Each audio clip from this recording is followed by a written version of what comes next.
Sir मैं अर्चना राज सिवान से बात कर रही हूँ।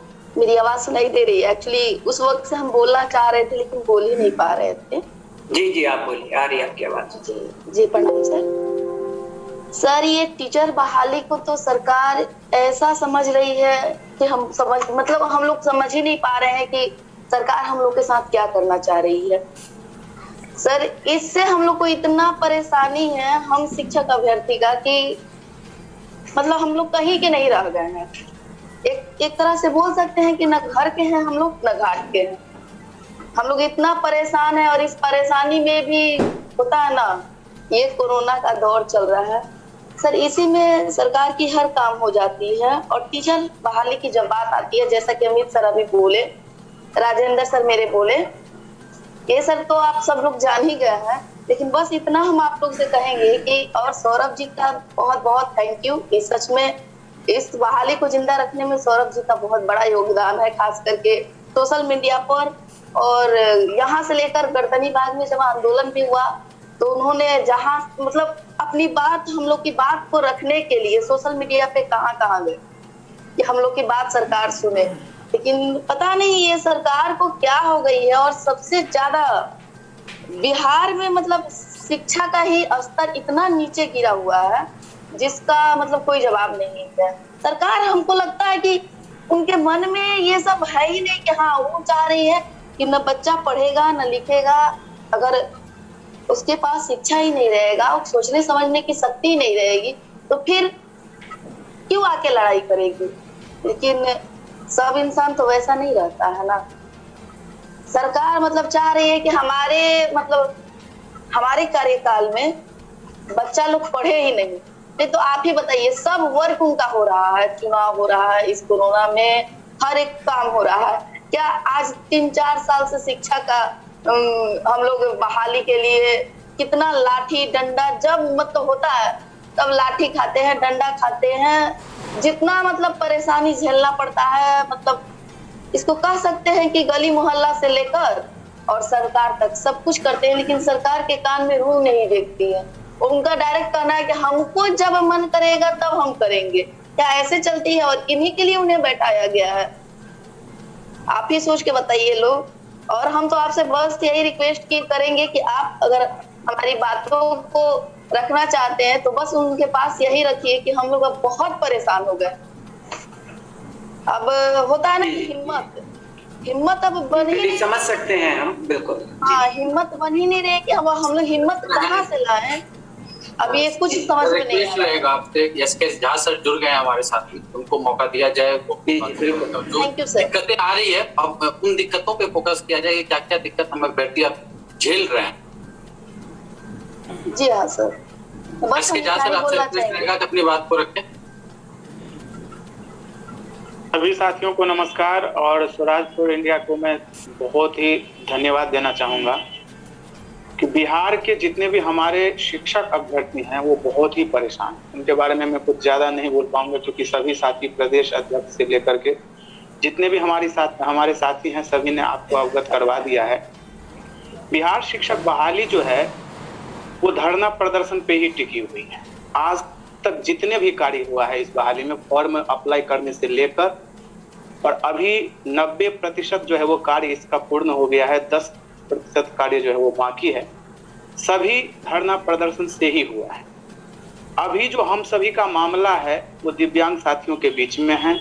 और एसके रोंगटा साहब जिनके यहाँ मैं खुद गया था मिलने के लिए, हमसे वो बात नहीं करना चाहते थे। ऐसे लग रहे थे कि जैसे कोई दुश्मन होता है। लेकिन हमारे जो हरिशंकर भैया जी हैं वो बहुत ही गाइड करते हैं। उन्होंने उनका पैर पकड़ लिया। मैं आप सभी को ये बता देना चाहता हूँ, आज अभी मैंने किसी को नहीं बताया था ये बात। और मैं उस दिन बहुत ही रोया था। इसलिए रोया था कि पढ़ लिखने के बाद एसके रोंगटा साहब इंसानियत के नाम पे धिक्कार हैं और उनको कहा जाता है कि मैं सुप्रीम कोर्ट का जो है वो बड़ा वकील। मैं तो उस दिन बहुत कुछ कह देता, लेकिन मैंने नहीं कहा।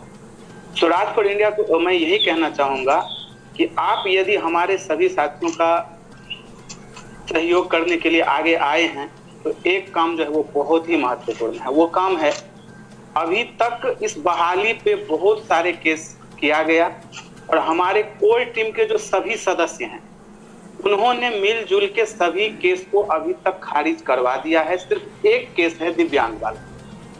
उस दिव्यांग वाला केस से हम लोग यदि कोर्ट से लड़ेंगे तो मुझे लगता है कि ये बहुत दिन तक चलेगी और सरकार सिर्फ एक ही बहाना बनाती है कि केस है, अभी हम कुछ नहीं कर सकते हैं, केस जब निपट जाएगा तब हम आगे की प्रक्रिया बढ़ाएंगे। तो एसके रोंगटा साहब से मिलने के लिए थोड़ा सा आप लोग प्रयास करें तो बहुत ही अच्छा रहेगा हम सभी के लिए, और उनको ये बताएं कि आपको 900 जैसे हमारे प्रदेश अध्यक्ष ने बताया कि आपको सीट मिल चुकी है। ये जो 94,000 अभ्यर्थी हैं उसमें आपके दिव्यांग भी साथी हैं, उनका उद्धार करने के लिए आप कुछ आगे कदम उठाइए, तभी मुझे लगता है कि ये बहाली की प्रक्रिया जो है वो आगे बढ़ेगी। सरकार पे हम लोग दबाव बनाते थे धरना प्रदर्शन के द्वारा, धरना प्रदर्शन अब हम कर नहीं सकते हैं, और धरना प्रदर्शन यदि हम करेंगे भी 1-2 महीना के बाद तो सरकार सिर्फ एक ही बात बोलेगी कि अभी जो है वो दिव्यांग का मामला है और जब तक ये निपटेगा नहीं तब तक हम बहाली की प्रक्रिया आगे नहीं बढ़ाएंगे। तो मैं अपनी बातों को यहीं पर विराम देता हूं कि आप हमारा सहयोग जो है वो दिव्यांग के जो एसके रोंगटा महासचिव हैं उनसे मिलाने की पूरी कोशिश की जाए और वहां से हमारी सहायता प्रदान की जाए। बहुत बहुत धन्यवाद। अंकित जी, हमारे साथ एक दिव्यांग साथी भी जुड़े हुए हैं, जो कि दिव्यांगों का मामला है, जहाँ पे ज्यादातर जो है दिव्यांग को लेकर इस बहाली को रोका गया। तो दिव्यांग अभ्यर्थी क्या चाहते हैं वो भी जुड़े हुए हैं, छोटू जी हैं जुड़े हुए औरंगाबाद से, तो उनको मौका दिया जाए, उनसे जानने का प्रयास है कि क्या दिक्कतें आ रही है। एक साथियों, मौका सभी को देंगे। मैं आपको बता दूं, एक तो आप अपनी बात थोड़ा संक्षेप में रखेंगे तो सभी साथी का नंबर आ पाएगा, और आगे हमारी क्या रणनीति होगी वो भी हम बताएंगे। बहुत सारे साथी कमेंट में लिख रहे हैं कि ये तो पुरानी बातें हैं, आगे क्या होगा ये बताइए। तो हमारा फेसबुक पे भी ये लाइव चल रहा है ताकि देश को भी पता चलना चाहिए कि आपका मुद्दा क्या है। अब हम सीधी बात शुरू कर दें बहाली क्या होगी और किसी को पता ही ना चले मुद्दा क्या है, तो हमारा एक मैसेज है कि ये मुद्दा आपको लोगों को भी पहुंचाना है और आगे हमारी क्या रणनीति होगी। आपसे पहले हम आपका अनुभव जान रहे हैं, उसके बाद जो हमारा अगला स्टेप है वो भी हम साझा करेंगे। तो एक तो आप इस मीटिंग में बने रहिए और संक्षेप में अपनी बात रखिए। जी सौरभ भाई, किनको बुलाने के लिए बोल रहे हैं आप, उनको आमंत्रित कीजिए प्लीज। छोटू जी बोलिए। जी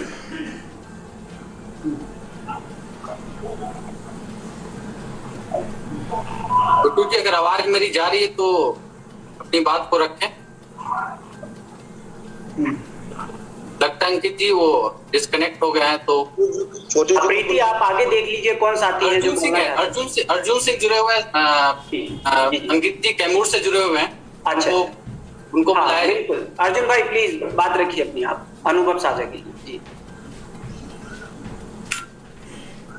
आपका माइक अनम्यूट किया जाए माइक को। साइड में ऑप्शन आ रहा है माइक को अनम्यूट करने का, उसको आप अनम्यूट कर लें।